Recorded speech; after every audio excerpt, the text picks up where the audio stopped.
এক ব্যক্তিকে আল্লাহ বলবে, তোমার কাছে আমি খাওয়া চাইলাম, তুমি তো আমাকে খাওয়া দিলা না। ওই দিন যদি আমাকে খাওয়া দিতে, এই যে দেখো আমার জান্নাতটা, এটা তোমার জন্য রাখা ছিল। তোকে চোখের সামনে দেখাবে। তো সে বলবে, আল্লাহ আপনি কবে চাইলেন আমার কাছে? আপনি চাবেন আর আমি দিব না, এটা হয় নাকি? চাইলেন কবে? আল্লাহ আরেকটা ভিডিও তাকে দেখাবে, এই যে দেখো তো, আমার নাম নিয়ে তোমার কাছে ভিক্ষুক এক লোকমা খানা চাইছিল, যদি তুমি তাকে দিতে তো আমাকেই দেওয়া হতো,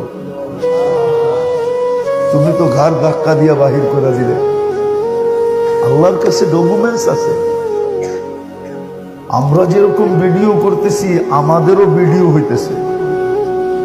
কিরামান কাতিবিন ইয়ালামুনা মা তাফআলুন, 24 ঘন্টার কর্ম, কিন্তু কিরামান কাতিবিন শুধু লিখতেছে না, ভিডিও করতেছে। প্রুফ রাখতে হবে তো,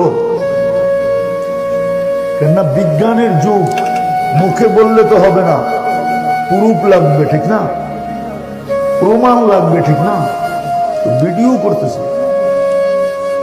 দুই ফেরেশতা সারাদিন অডিও করতেছে। অডিও এখান থেকে আবিষ্কার হয়েছে।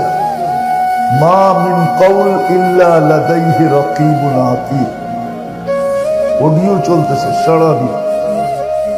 আমার অডিও আমাকে শোনানো হবে, শোনো তো এটা কার আওয়াজ। তৃতীয় চৌকিদারি চলতেছে, ইয়ালামু খাইনাতাল আয়ুন, চোখের ইশারায় কি বুঝাইতে চাইলাম আর মনে মনে কি ভাবলাম, এটা স্বয়ং আল্লাহ সুরক্ষিত করতেছে।